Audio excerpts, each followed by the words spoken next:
Bon, ok, l'agroécologie, c'est bien pour l'environnement, c'est bien pour la planète, mais quand même, la vraie question que se posent les agriculteurs, est-ce que cela permet de gagner vraiment sa vie ?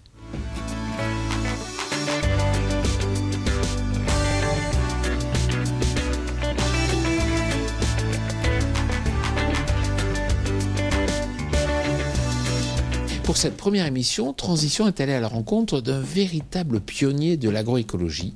Il s'agit de Christian Rousseau, qui est céréalier dans la Marne.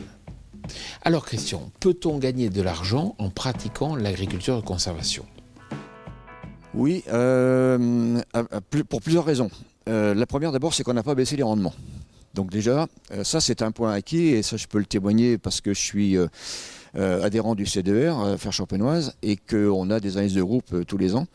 La deuxième raison, c'est qu'on a baissé nos charges puisque cette agriculture finalement fondée sur l'agriculture de conservation des sols m'a permis d'alléger ma charge de mécanisation et de main-d'œuvre et nous a permis surtout, sur un plan social qui est très intéressant, de nous grouper avec d'autres exploitants et donc d'amener une sécurité au niveau du travail.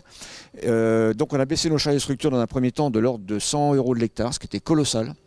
Et on a baissé les charges de mécanisation et de fuel parce que c'est assez proportionnel. On est passé de 100 litres de fuel à l'hectare à 50 litres, tout compris, y compris récolte. Et on a donc acquis une performance. Et je dirais que l'autre point sur lequel on a beaucoup évolué, c'est la limitation de l'érosion de nos sols.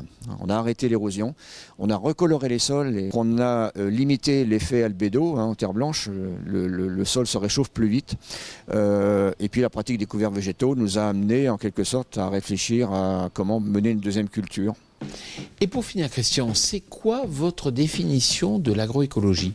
L'agroécologie, c'est tout simplement l'association de deux sciences, l'agronomie et l'écologie.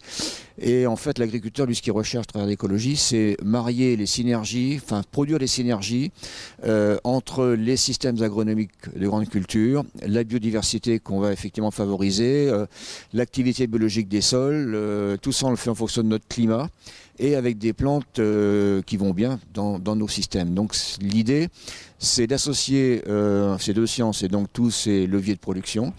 Merci Christian. Et nous, on se retrouve jeudi prochain pour un nouveau regard porté sur l'agroécologie.